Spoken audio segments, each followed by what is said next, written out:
Et salut à tous et on se retrouve pour cette suite de série de vidéos sur les packs d'avant-première, les combattants d'Ixalan. Donc je vous invite à aller voir la vidéo d'hier pour assister à l'ouverture du premier pack et écouter toutes les explications que je ne vais pas refaire. Quoi qu'il en soit, aujourd'hui on s'ouvre le second pack. Voilà, et j'espère qu'il sera bien, puisque il y a eu quand même des choses intéressantes dans le premier pack, donc il y a quand même du niveau qu'il va falloir eh bien, essayer d'égaler avec ce pack-là. Donc j'espère qu'on aura des choses intéressantes et si possible un peu plus cohérentes au niveau de la répartition des couleurs, parce que c'était pas la joie au niveau du premier pack. On avait des rares de toutes les couleurs, ce qui était un peu dommage, mais bon, voilà. Donc encore une fois, hein, je le rappelle, vous regardez ça. Vous récupérez la liste des cartes qui ont été ouvertes dans ce pack-là qui sera dans la description de la vidéo et vous me proposez une liste de decks donc qui suit les règles du pack scellé, hein, donc 40 cartes, et vous m'envoyez ça via la messagerie Facebook et si je choisis votre liste, eh bien je jouerai avec votre deck en compagnie de je sais pas qui encore. On fera des matchs entre les deux decks et on verra lequel est le meilleur. Donc allez, c'est parti, le dé, la carte promotionnelle, on aura le droit à Assaut du caveau, donc une carte recto verso, voilà, qui nous permet, eh bien, qui nous dit qu'à chaque fois qu'au moins une créature que vous contrôlez inflige des blessures de combat à un joueur, on crée un jeton trésor, et après, si on a au moins 5 artefacts, on peut le retourner, et ça nous fait un terrain qui nous met autant de mana que le nombre d'artefacts que l'on contrôle, donc ça peut être fort, ça peut être fort, voilà, mais c'est une carte multicolore, donc à voir, il faut qu'on ait des cartes bleues et rouges intéressantes à jouer avec, sinon ce n'est pas très utile. On a donc 6 boosters, on va commencer par les 2 Ixalan, et on va ensuite enchaîner avec les boosters combattants d'Ixalan. Allez, c'est parti, donc comme d'habitude, on trie les cartes par couleur, on espère piocher une foil et une mythique, comme on l'a fait dans la première partie, parce que du coup ce serait plutôt cool, et sinon on trie les cartes et on mettra les spoilers, donc entre guillemets, les rares en tout cas qu'on ouvrira, on les mettra sur le présentoir, pour bien les voir. Donc on a un Ondin, donc encore une fois je passe assez vite, hein, puisque de toute façon vous aurez accès à la liste des cartes, ne vous inquiétez pas si vous ne voyez pas tout. Un véhicule, pour commencer, petit artefact, tracer le cap, enchantement vent favorable, ça peut être très très fort ça si on a des créatures qui volent. Première rare, on aura le droit à l'éveilleuse des étendues sauvages, donc un Ondin qui nous dit qu'on peut, en payant X et 2 verts, mettre X marqueur +1/+1 sur un terrain ciblé et le transformer en terrain. Donc on peut éveiller un terrain un peu comme on le faisait sur Zendikar. Donc pourquoi pas un Ondin, tout simplement. Voilà, créature verte. On enchaîne avec le second booster Ixalan. Allez, c'est parti, donc un dino, des pirates aussi, j'allais dire vampires, mais oui, les vampires, les voilà. Hop, dino, là on a quoi? Pirate encore, il y a vraiment de tout, hein, c'est logique. Révocation, brute entêtée, un artefact qu'on va mettre là.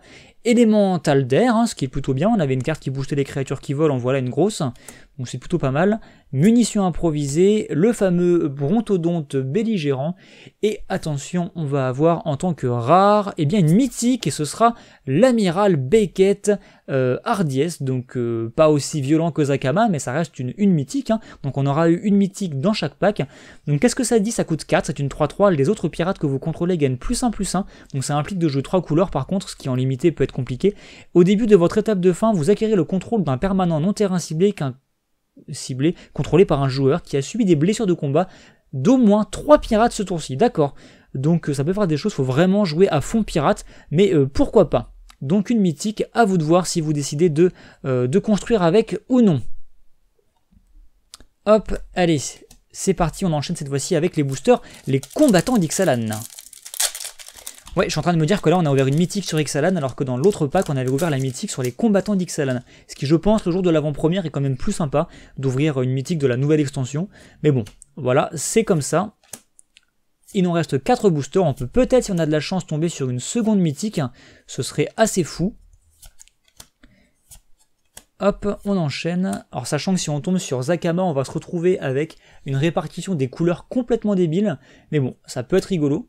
Alors en unco, l'ivoirodon de chargeur qui peut être très fort, un terrain double, donc ça tombe bien vu qu'on a a priori des couleurs assez différentes. Donc on va mettre les terrains spéciaux ici. Hélioptère et pas hélicoptère. Et Zetalpa, ça ne plaisante pas, une carte qui fait vraiment très mal en limité. Puisque indestructible c'est très dur à gérer et vu le nombre de mots-clés qu'elle a, vol, double initiative, vigilance, piétinement, si vous arrivez à la sortir, c'est ultra violent. Alors par contre, c'est pas du tout dans la mécanique pirate, mais bon voilà, c'est une rare. À vous de voir ce que vous en faites. Zetalpa, ça fait plaisir. On avait eu Tedzimok dans le premier pack, on a Zetalpa ici, ça me paraît être de bonne guerre, tout bêtement. Donc voilà. Est-ce qu'on assistera à un match épique gros dino contre gros dino ? Eh bien, la réponse, eh bien, plus tard, hein, dès qu'on aura les listes et dès qu'on aura les matchs, en fait, tout bêtement. Allez, dino, on enchaîne avec un ondin, j'adore cette illustration, elle est magnifique. Marche au ciel, un mur, horrible destin, un petit dino encore une fois, une aura, donc pied marin, en unco, pirate, un rituel, des ondins, et attention, what ? Deuxième mythique, donc en grâce aux chaînes de flammes, ça ne plaisante pas, donc il lui interagit pas mal avec les pirates également, donc waouh, très bien. Donc pour 5, il arrive en jeu avec 4 marqueurs, chaque adversaire se défaut d'une carte et perd 2 points de vie pour son +1, -3, ah oui c'est ça, vous acquérez le contrôle de la créature civile jusqu'à la fin du tour, elle acquiert la célérité, vous la dégagez, blablabla, et vous la sacrifiez si elle coûte 3 ou moins, très bien. Et -8, chaque adversaire perd un nombre de points de vie égal au nombre de cartes dans son cimetière. Donc voilà, en grâce, et j'ai l'impression qu'on a même une foil derrière, donc booster un peu de l'espace. Très bien, deuxième mythique, c'est quoi ces packs, hein? Je pense que vous allez vraiment avoir matière à réfléchir au niveau construction, donc ça fait plutôt plaisir. Et en foil, attention, donc on aura eu 2 mythiques et une foil au moins, sachant qu'il nous reste encore 2 boosters à ouvrir. On aura le droit, attention, à une commune, et ce sera la couronne de Tilonali. Voilà, on peut pas non plus avoir 15 mythiques dans le pack, hein, ce serait un peu violent, mais ouais, ok, très bien, très bien. Je pense que les matchs vont être intéressants. J'ai vraiment très hâte d'y être. J'ai bien choisi mes packs, j'ai l'impression. Allez, c'est parti. Donc, ça on passe. Hop, de toute façon, encore une fois, la liste sera dispo. Ne vous inquiétez pas. Le batailleur, qui ressemble à un cheval de cauchemar d'ailleurs. Ptérodonte, qui est sympa comme tout, mais je le dis à chaque fois, amulette du voyageur, ça peut être très bien. On a beaucoup de cartes qui en fait nous permettent d'aller chercher du mana et des terrains différents, donc dans ce pack-là, on pourra, je pense, s'amuser à jouer plus que 2 couleurs, hein, sans problème. Encore une fois, un terrain double, ça me paraît plutôt bien. Et en rare, attention, on va avoir le droit à l'altisor du temple, donc 3-4, qui nous dit que si des blessures devraient nous être infligées à un autre dinosaure que vous contrôlez, et pas à nous, hein, eh bien on prévient toutes les blessures sauf un, donc c'est très tribal dino, pourquoi pas. Hop, allez, on enchaîne, il nous reste du coup qu'un seul booster, hein, voilà, mais c'est déjà pas mal. Hein. Je pense que là on a ouvert un bon pool de cartes, mais...